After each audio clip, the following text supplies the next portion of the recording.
ఆ రోజు నేను ఒక పవిత్రమైన కార్యక్రమానికి శ్రీకారం చుట్టాను. అది ప్రాణదానం.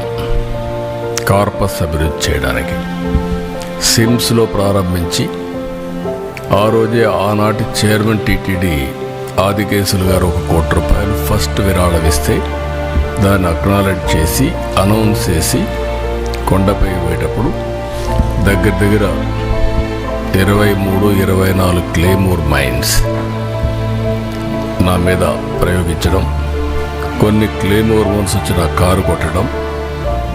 ఆ రోజు కూడా ఒక పవిత్రమైన రోజు అది. ఎందుకంటే బ్రహ్మోత్సవ సందర్భంగా ప్రభుత్వ లాంఛనాలు దేవునికి ఇచ్చే సందర్భం.